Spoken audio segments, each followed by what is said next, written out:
Hi guys, magandang umaga. Ngayon lang uli ako makakapag-upload ng aking iba-vlog.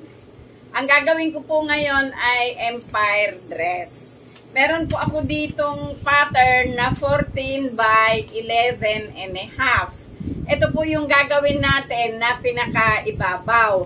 Ngayon, yung pong ibaba nito, pwede nyo pong gawing A-line, pwede nyo rin pong gawing pieces, o pwede nyo rin po siyang gawing balon.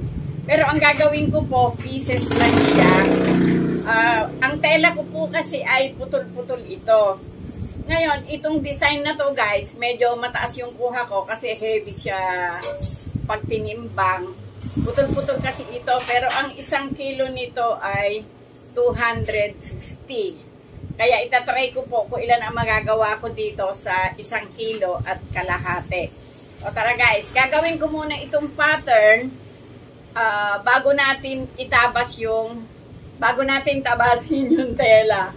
Tara guys. Itong 11 and a half, ito yung shoulder natin. Ngayon, ang kukunin natin na shoulder, kasi ito guys ay walang manggas.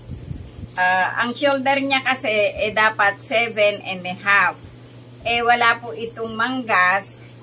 Kukuha po tayo dito ng 7 inches lang. Yan. Tapos, ang kilikili niya ay 18. Ayan guys, kukuha tayo dito ng 9 pababa. Yun. Itong 9, guhitan ninyo paakyat doon sa ibabaw. Ngayon dito guys, magbawas agad kayo dito ng half inch. Ay mali, magbawas agad kayo dito ng 1 inch. Yung 1 inch guys, i-connectan nyo na dito. Yan, naka-slide na kayo doon. Tapos ito, bali 8 ito, i-divide natin siya sa 3. Bali dito tayo na lang sa 2 and 3/4, tapos 2 and 3/4. Ayan. Ngayon guys, ito yung pinakakilikili. Guhitan po natin dito. Ngayon, pagkaguhit po dito, bumaba kayo ng 1 inch lang guys. Yan, 1 inch. Tapos dito, 1 inch. Doon sa 1 inch, bubuhitan nyo ulit dito. Siya na kayo, ganito lang gumawa pattern si Lola. O, yan. Naguhitan na po natin. Ngayon guys, eto, kumuha na tayo nung pinaka-body niya.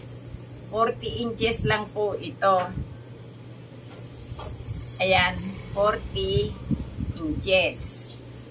Ngayon, yung pinakadibdib niya guys, yung base nito ay 38.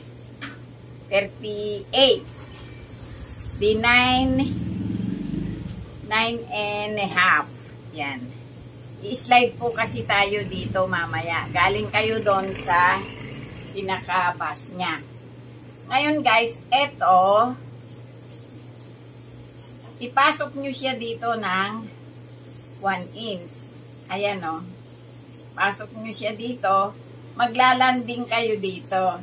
Yan. Bali, ang sleeve ninyo, ang cut ng sleeveless nyo, ganon. Tapos guys, dito, sa pinaka-ibaba ng base ninyo, yan. Medyo luwagan nyo na lang po. Lagyan nyo siya ng 9 inches.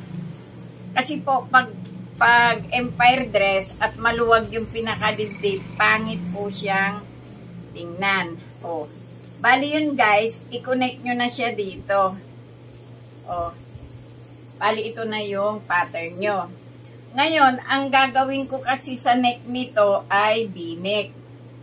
Yan. Dito tayo sa 5 inches lang guys.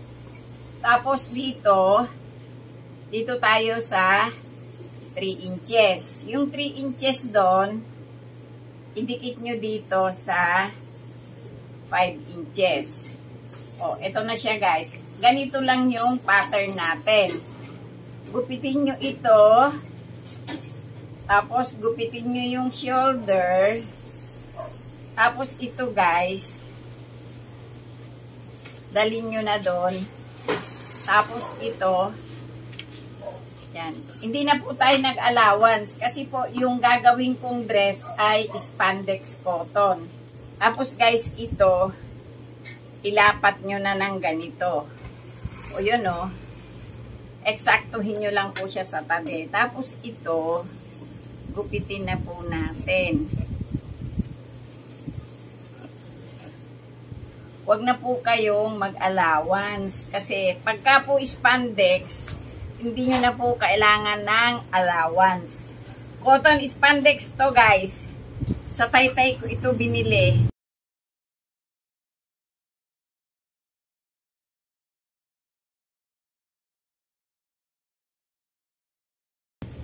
O, yan guys, nakuha na natin yung front. Pero kung gusto niyo ng v-neck sa likod, pwede naman. Pwede rin siya guys, i-v-neck nyo sa likod. Total 3 inches lang naman to. Pwede rin. O, i-v-neck na lang natin. Pero yung v-neck nyo, hindi kasing lalim nitong front. Dito nyo lang po siya dalhin. Yan, umakyat kayo ng 1 inch. Kung ano yung cut ng likod ng front kanina, ganun din po ang cut ng inyong back. Yung mababaw ang cut na B, yun po yung back. At yung malalim na cut ng B, yun po yung front. O, okay na siya guys. Ngayon, itong pattern natin, sukatin nyo po ito. Yan, 9 inches, bali 18, tsaka 18. Magiging 36 po yung pinaka dibdib. Yan, ang width nito. Yan. I-doble nyo ng ganito.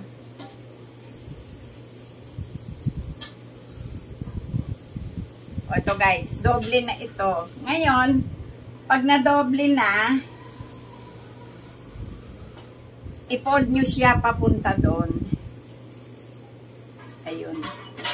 Dito, sa kabilang ito, pa-X yun guys Sukatin nyo yung 9 inches. Ito siya, 9 inches.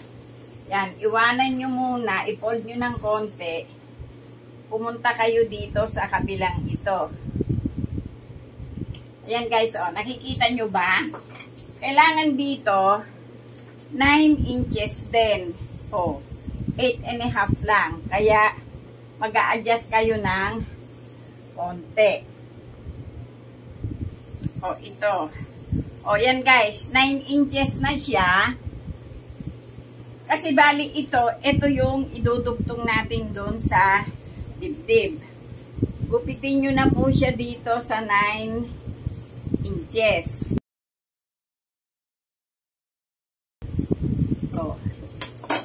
Ito na siya guys. Itong buo, ito yung buo. Ito ang ilalagay natin sa front.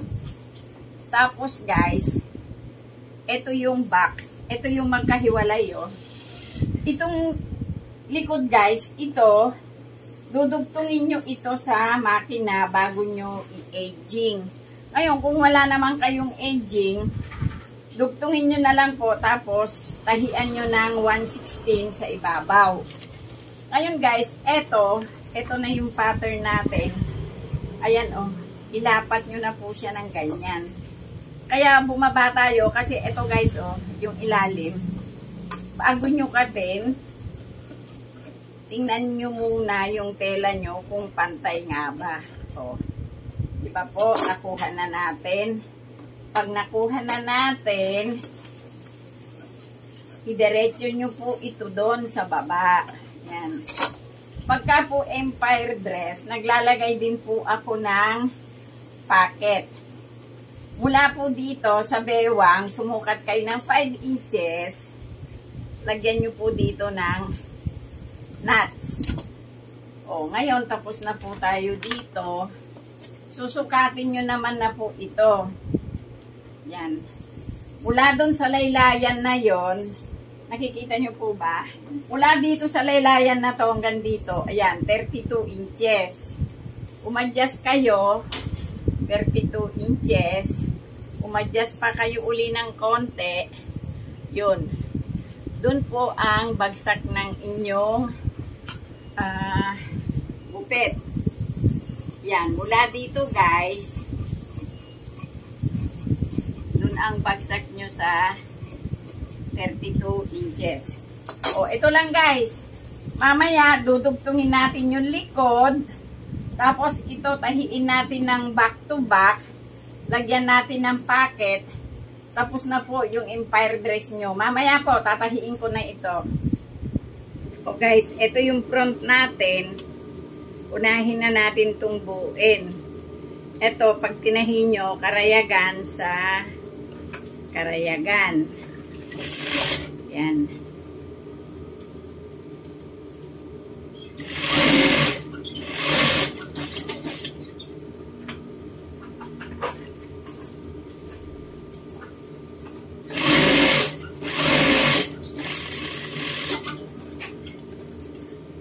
Yan. Tapos dito guys, gupitan nyo doon. Pero wag nyong idadamay yung tahi. Tapos ito, iwanan nyo siya ng ganyan. Dito tayo sa kilikili.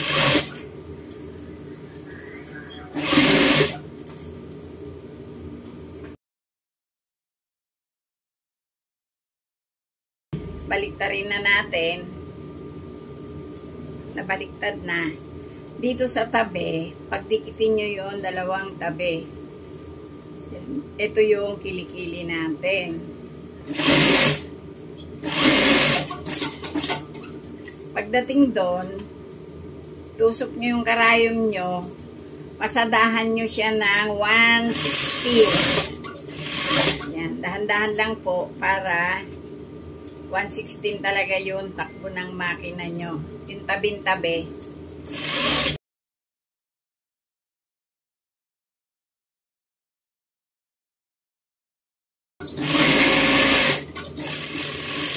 Yung iba, naglalagay dito ng tax. Pero dito guys, wag na kayong maglagay. Kasi pag nag-tax kayo, parang buntis yung magsusuot. Kasi pag may tax tapos nakadikit siya sa dibdib. Ito yung kabiyak ng likod. Yung mababaw ang binya. Ngayon, ito, yung maganda, yung pinasadahan nyo mismo, itihaya nyo dito. Yan o. Tapos, ipatong nyo dito sa kabiyak ng likod. Kailangan, may allowance kayo dito 1/4. 1/4 din po doon sa kabila. Tapos, pagdating dito sa may kilikili, ayun guys, oh, mag-iwan kayo uli doon ng 1/4. Tapos, tahin nyo na rin siya dito. Basta, dalawang tagiliran ang gagawin nyo at dalawang balikat yung inyong idudugtong. Mas lagi kayo mag-iiwan ng 1/4. O, yan. Okay na guys. Ididikit na natin itong kabiyak na likod. O guys, ito naman yung kabila nung likod, yung kanyang kabiyak. Ngayon, ito, idapa nyo naman dito, kasama na po yung itinahi natin na front. Yan, dito nyo muna pantayin, guys.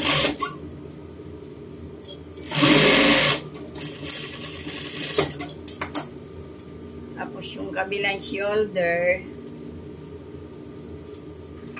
ganun din.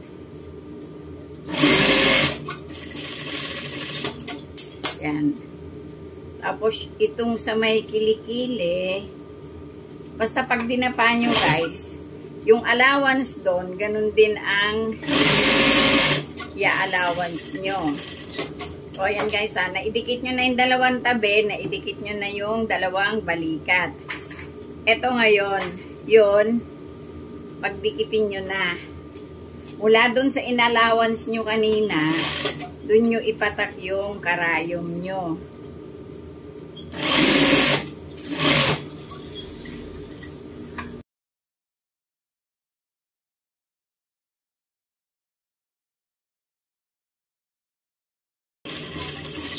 Yan. Gupitan natin ulit dito.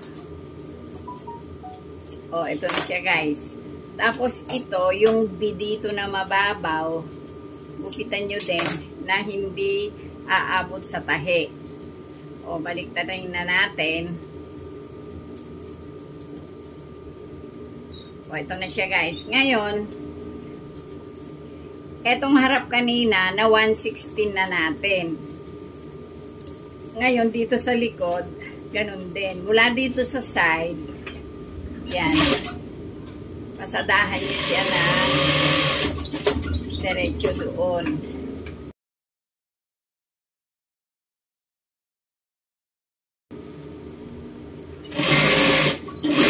O, yan guys. Tapos na yung ating pinaka-ibabaw. Ito yung biyak sa likod. Yan. Ngayon, ang gawin nyo, ito, karayagan sa karayagan. Ngayon, pag ito tinahi nyo, i-flat nyo muna, sabayin nyo ng hila. Yan. Kasi guys, pag isa lang ang hinihila nyo, pagdating nyo doon sa dulo, mahaba yung isa. O, yan guys, o. Pantay pagdating sa laylayan. So, andyan na tayo. Ngayon, yung tinandaan natin ng bulsa, ayun. Atin na siyang lagyan ng packet.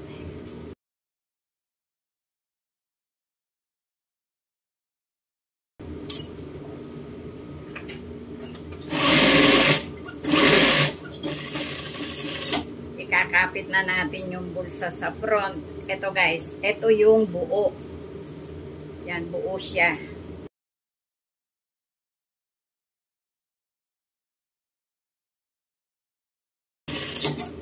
O, tapos na yung front. Nalagyan na ng packet. O, yan na. Ngayon, kunin natin yung likod.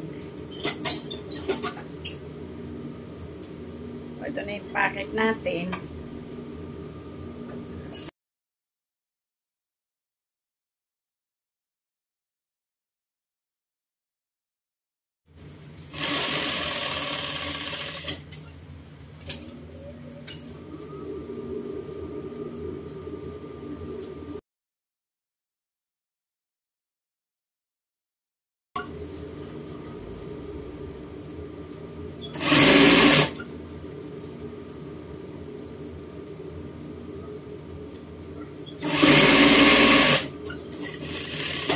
O, yan guys, i-edging ko yung dalawang tabi bago natin idugtong sa pinakaibabaw niya.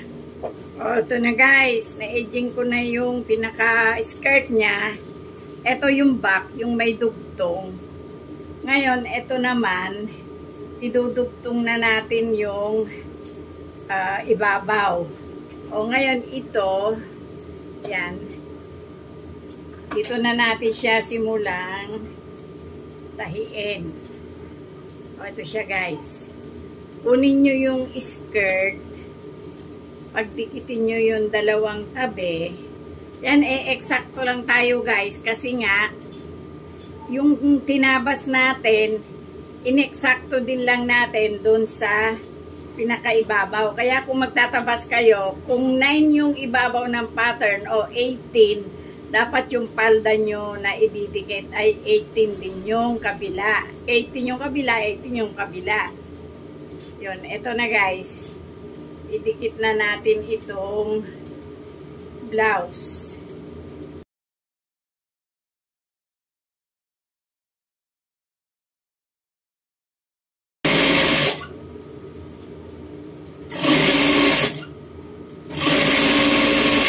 Tapos na guys, i-edging ko ito, tapos saka natin tutupian doon sa piping. O guys, ito o, na-edging ko na yung bewang, doon natin tutupian sa piping machine. O guys, ito yung laylayan natin. Pag nagpa-piping, nakasuot po ito, pero pagka magtutupi ako, binababa ko siya. Yan, ganito lang po. Ang tupi na gagawin ko ay 1 inch. Yan, isasalang lang po natin siya doon. Yan. Tapos dito guys, kailangan kung 1 inch yung tupi nyo, mag-fold ka ng 1.5 kasi ito umaatras siya.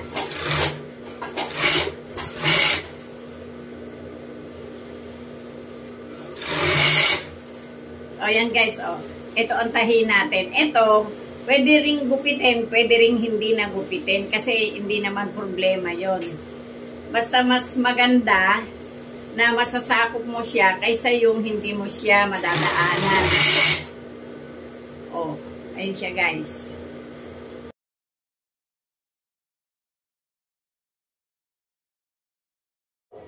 Oh, guys, ito na yung tinahi ni Lola na maxi dress. Yan.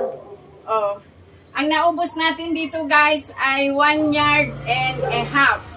Tapos, guys, ang 1 kilo nito ay 250. Yung 250 ay 3 yards ang makukuha doon. Kaya, bali, 2 dress ang magagawa doon sa 250 dress na ganito. O yan, sana nabigyan ko kayo ng tip ngayon. At kung nagustuhan nyo naman po yung vlog ko ngayon, huwag nyo pong kalimutan mag-subscribe, mag-like, paki-share na rin po. At thank you po sa mga nanonood. Salamat!